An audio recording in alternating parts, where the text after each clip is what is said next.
Hey there, guys. So, question on lower back pain and anterior pelvic tilt.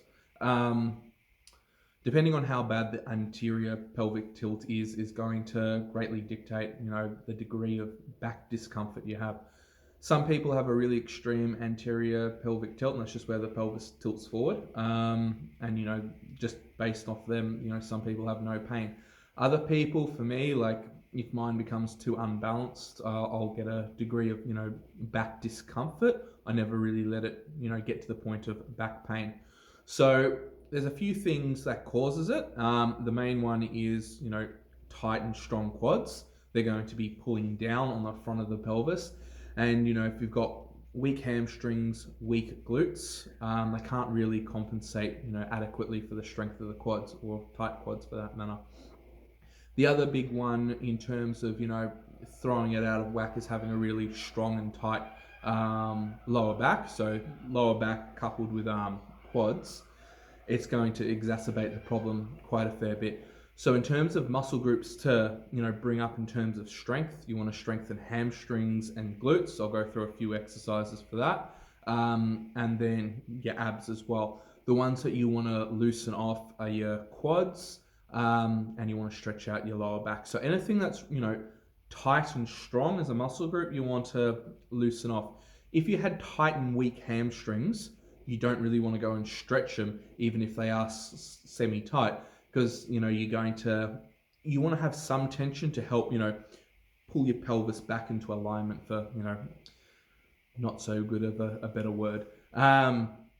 But yeah, look, it will take a few weeks. And the other big thing that a lot of people forget, if you're squatting or deadlifting and you're in a fair bit of discomfort, really have a look at your program, and maybe just take a deload from your squats or deadlifts. Use a few other exercises for the interim, because if your lower back is rounding and tucking under on a squat, or just feeling off in a deadlift, the last thing you want to do is really hurt it. It's better to spend 4 to 6 weeks, take a deload, fix the problems, and you're going to lift for a lot longer, and your quality of lifts is going to be a lot better.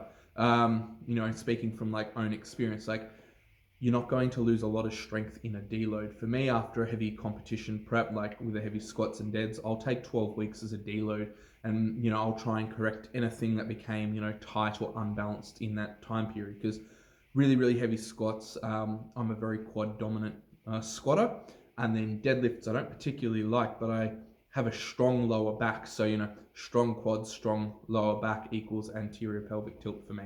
So I take about 10 to 12 weeks to try and address those issues, because if I do that, that deload off season, I end up with no injuries, and then I get to start, training again really, efficiently. And there's other ways you can train, legs and back apart from, squats and deadlifts. So I'll touch on that a little bit later, but it's not the be all and end all if you can't do those two heavy compound movements. So I'll show a few things. So the first one we have is a simple stretch for the hip flexors. Ideally, you want to spend about a minute each side. For the purposes of this, obviously, I don't spend that long. When doing this stretch, you'll feel it in the opposite leg, so the side closest to the camera, and you'll feel it pull down through the whole of your quad. Things you want to avoid: you don't want to lean back excessively far. You're not trying to put yourself into a state of spinal extension. If you want to increase the stretch you feel with this movement, just move your knee further back and place your front foot further forward. It's just a really good stretch, and it's a very basic one. Some people, rotate from side to side. I'm not really a big fan of that. I just rather focus on the stretch that's at hand. And, loosening up your hip flexors is just going to make a massive difference in terms of taking some of that additional stress off the lower back, especially when it's quite tight. From there, I then switch to a different stretch. Normally I want to stretch out the lower back, but what I do, I just bring my knee up towards my chest. Some people feel this in their glute. For me, if my lower back's tight, I'm going to feel it predominantly in my lower back. I'm also trying to keep the lower back in contact with the floor as much as possible. So I'm trying to suck my stomach in at the same time. A lot of people will just, use that exercise as a glute stretch. But for me, with a tight lower back, I just find that's where I feel it first. I might feel it a tiny bit in the glutes. And then after doing this, pre-stretch, I'd almost call it, I then just grab both knees, pull them towards my chest and try and, put a bit of tension, force through the knees, pulling them into my chest, because this one's a really good one for the lower back. But I find I need to sort of do that glute stretch first, just to get a little bit more mobile, so I can execute this, stretch with a little bit more satisfaction in terms of just really feeling it pull through the lower back in a really good way. After this, I then, swap over to some exercises that are going to help with, strengthening the core. So the first one that I do is the ab crunch. I just try and keep my knuckles in contact with my skin at all times, just up to the top of the knee.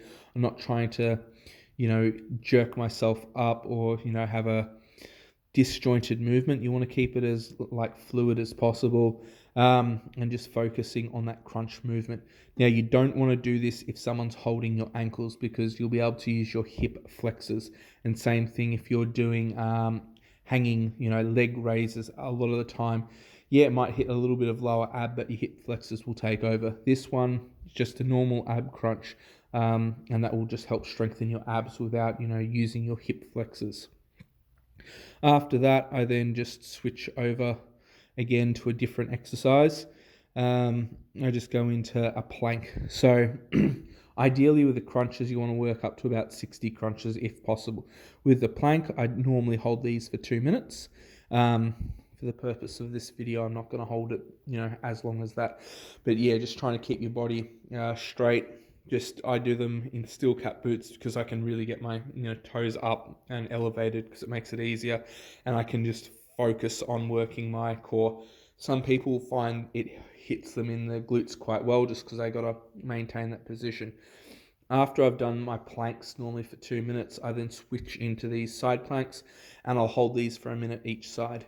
Play around with the positioning of your elbow to, the one that's underneath you in terms of supporting. It's just another exercise. And then after I've done, one side, I then switch over to the other. And again, normally I hold these for a minute. There's some really basic exercises just for core. And then after this, I then go into doing some single leg hip extensions, which I will show you shortly. So this is one of the best exercises in my opinion, like body weight, when it comes to strengthening basically the glutes. So simple setup, upper back on a bench, and legs at 90 degrees to start. And then I just do one side at a time. You want to aim for, I aim for 20 reps, and then you're coming up to full lockout. Now you'll notice at the top of the rep, the lockout, I sort of throw myself up a little bit. Ideally, if you have a lower back pain, cut the rep a little bit short, because that forced extension at the top is going to aggravate most people's lower backs. So just have a look at, how I'm, exaggerating the top part of the movement. So I'll just, re-emphasize that again. If you have a sore lower back, just cut the rep short.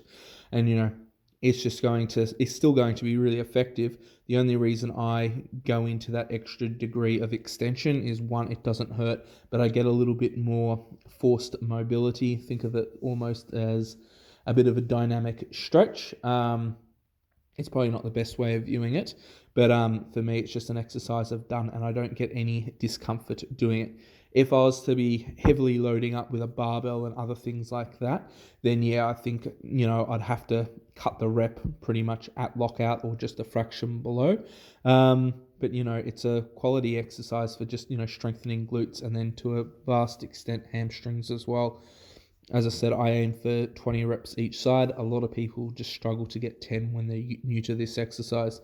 So, that's just a few things on, fixing lower back discomfort and anterior pelvic tilt. Hit like and subscribe, and if you have any questions, comment below.